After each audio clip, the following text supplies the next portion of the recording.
Assalamualaikum warahmatullahi wabarakatuh. Apa kabar teman-teman? Semoga kita selalu diberi kesehatan dan dilindungi dari mara bahaya. Amin ya rabbal alamin. Kembali lagi bersama saya Riga.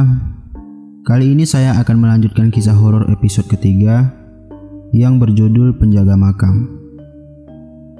Oke, tanpa berlama-lama, begini kelanjutan ceritanya.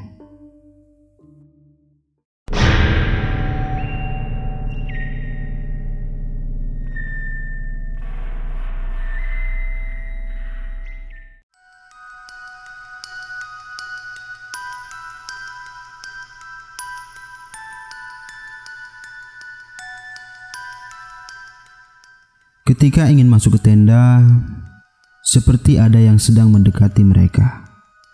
Itu berbarengan dengan suara-suara di semak. Rama berjalan menuju tenda. Sebenarnya Rama pengen lari, cuma takut aja si Fajar ikut takut dan panik. "Ayo, cepat masuk ke tenda," ucap Rama sambil mempercepat langkah karena sedikit merasa takut. Itu tadi makhluk apaan ya? Pasti serem mukanya. Seperti Rama tulis di episode sebelumnya, Rama melihat banyak sekali sekelebatan. Entah dari mana bayangan maupun yang terwujud, namun keadaan pada saat itu sangat gelap. Yang terlihat sekilas hanya makhluk berbulu dengan perawakan sedang, tidak tinggi, seperti mamang uwo ataupun genderuwo.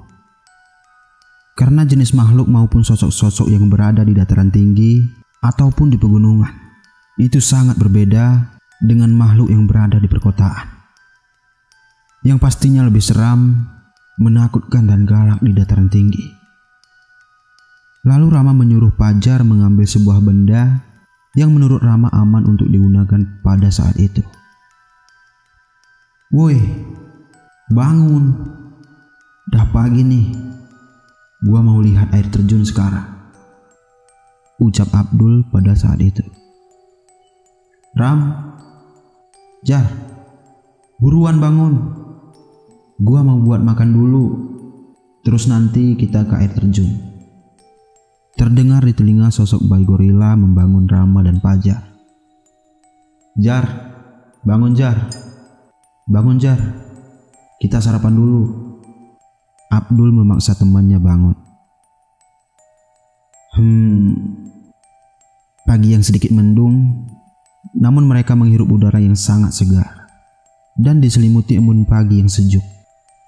Sontak saja ketika keluar dari tenda dan memandang langit sambil berteriak sekencangnya. Hal ini sama seperti yang Rama lakukan ketika Rama sedang di pantai saat itu. "Cah, ini anak kesurupan jin Tarjan.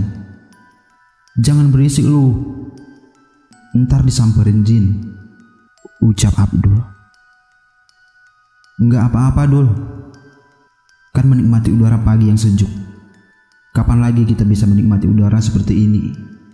ucap Rama pada Abdul.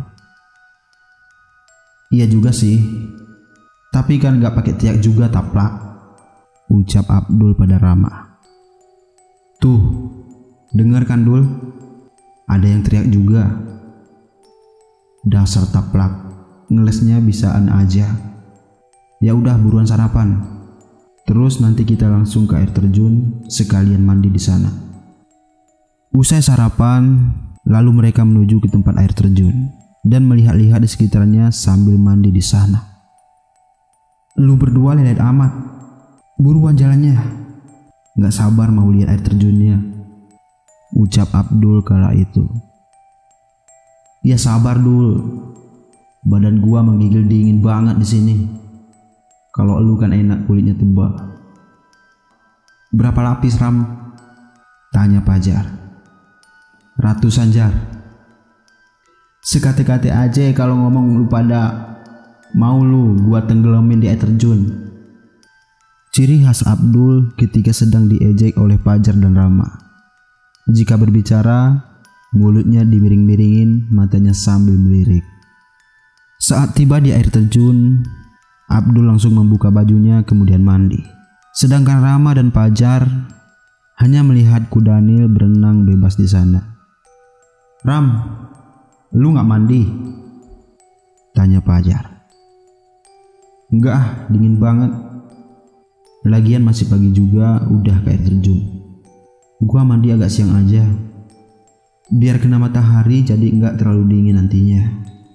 Lu aja Jar, mandi bareng Abdul." "Ogah ah, nanti aja bareng lu. Mandi siang aja. Biarin aja gorila coklat itu mandi sendiri." Saat Abdul sibuk bermain air di sana, sementara Rama dan Fajar melihat sekeliling tempat air terjun. Dari kaki air terjun di atas, terlihat ada makhluk atau entah manusia berambut panjang yang sedang melihat orang-orang dari atas, tepat di samping air yang sedang menjulur mengalir ke bawah. Jar, lihat gak ada orang di atas?" ucap Rama. "Di mana, Ram?" Lalu Rama ambil air di dekatnya dengan tangan kanannya. Lalu Rama usapkan air tersebut ke muka Fajar. "Ngapaan sih?" ucap Fajar sambil mengelap mukanya. "Biar lu lihat, itu ada orang di atas, rambutnya panjang," ucap Rama kepada Fajar. Namun tetap aja si Fajar tidak melihat sosok yang berada di atas air terjun. Kemudian tak lama kuping Rama berdengung, meski masih terdengar suara orang di sekitar maupun suara temannya, tapi terdengar jauh. Terdengar seperti keramaian, ada yang berbisik, berteriak dan sebagainya. "Kuping gua kenapa lagi coba?"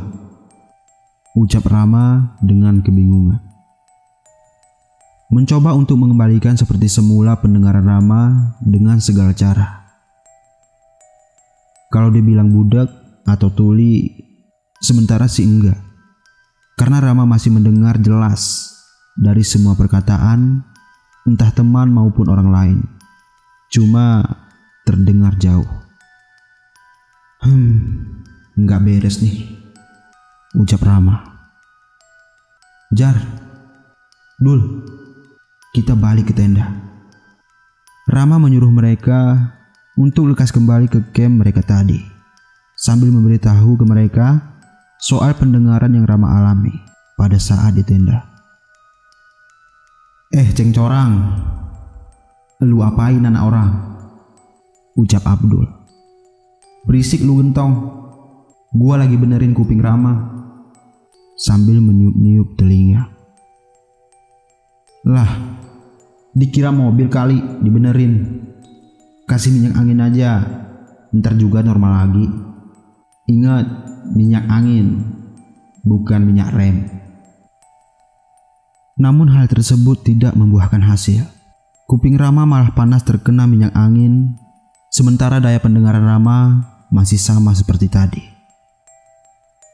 "Ya udah gak apa-apa Jar, gua masih denger kok suara lu berdua. Nanti kita ke checkpoint sebentar." Setelah mereka melakukan aktivitas di camp, sebelum menjelang sore, mereka pergi ke checkpoint untuk membeli sesuatu di sana.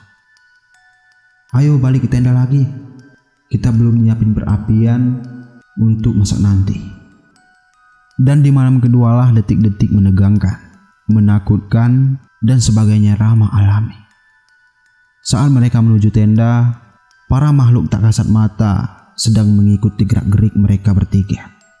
Ibaratnya seperti ada segerombolan orang yang sedang ramai, duduk di segala tempat maupun posisi. Sementara mereka berjalan di antara makhluk-makhluk itu. Makhluk itu terus memandangi mereka bertiga yang sedang berjalan. "Mana kuping gua begini? Ada aja masalahnya." Rama berjalan sambil menundukkan kepalanya. Rama belum melihat jelas apa saja sosoknya, yang pastinya ramai di sana. Hingga malam tiba, mereka menyiapkan hidangan untuk makan malam. "Nih, dimakan. Sisanya buat gua ya. Soalnya gua lapar," ucap Abdul. Iya tahu, perut kan karung, apa aja bisa masuk di situ, ucap Fajar saat itu. Sembarang aja lu cengcorang.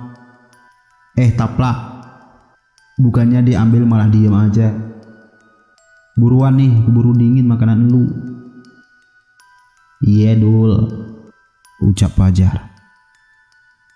Keadaan pendengaran yang terganggu membuat Rama seperti ada yang kurang lengkap dalam diri. Ditambah kegelisahan Rama akan sosok yang berada di sana. Satu sosok saja kadang membuat Rama takut, apalagi lebih dari 3. Abdul dan Fajar sedang asik menikmati hidangan mereka. Sementara piring Rama taruh di dekat kedua kaki, kepala tertunduk dan tidak ingin mengangkatnya sedikit pun. Karena ada satu sosok yang berdiri di dekat Abdul. Hanya melihat kain hitam dan kuku yang hitam pula dari bagian bawahnya.